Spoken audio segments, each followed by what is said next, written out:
was meant to be. Super creative, spontaneous, marketing buff. Let's hear it for Sudarshan Balaraman.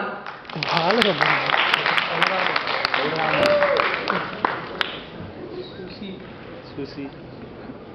Check. I am uncomfortable. I was uncomfortable writing this speech. Here I am uncomfortably standing here talking to you while I wonder whether my pants are going to hold up.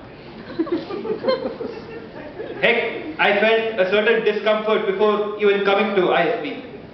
I remember when I came to ISB for my interview, I had that hollow feeling in the pit of my stomach, as though I was going to puke.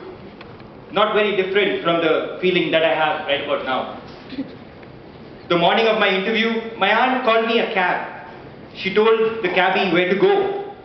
She was afraid that if I talked, I might actually throw up on him.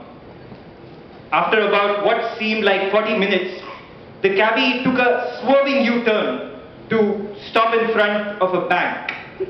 Here, he proclaimed, "Aa gaye sir, SBI Gachibowli branch." For a person who looks for signs all around to figure out what's going to happen next, this seemed a very uncomfortable, ominous sign of things to come. After ignoring the signs and actually getting here, the feeling didn't really give up. To begin with, I was uncomfortable with the parties.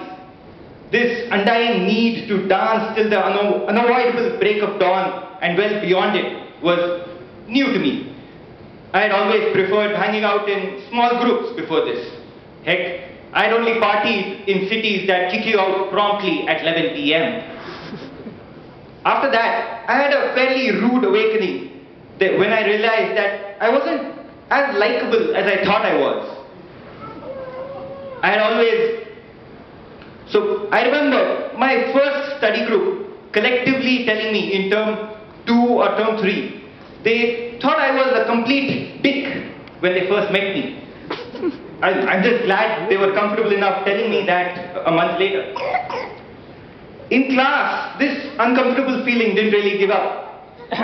There is no greater discomfort than sitting in Sohoni's classes and trying hard to comprehend his extremely dense lectures while battling with your face to put an expression that you believed was not of utter stupidity.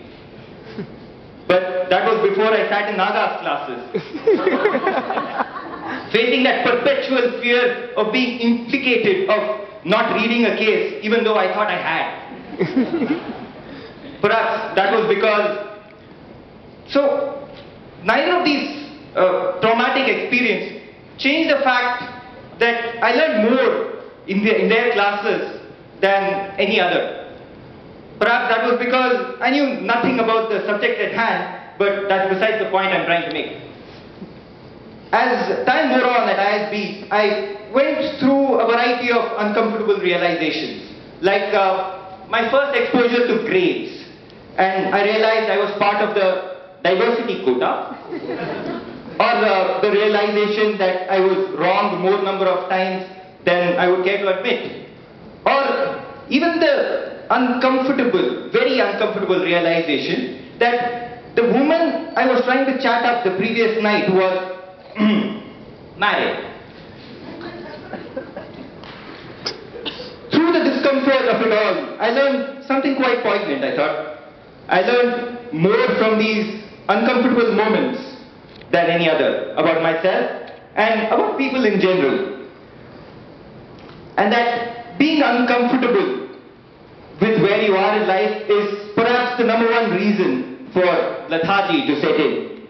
It isn't people who are comfortable with life who change the world, it is us uncomfortable ones. This is why tonight I implore each one of you to never forget to get out of your comfort zones, keep doing things you've never done before, challenge yourself, and perhaps you will come to the same realization I did, that being uncomfortable is not necessarily a bad thing. Thank you.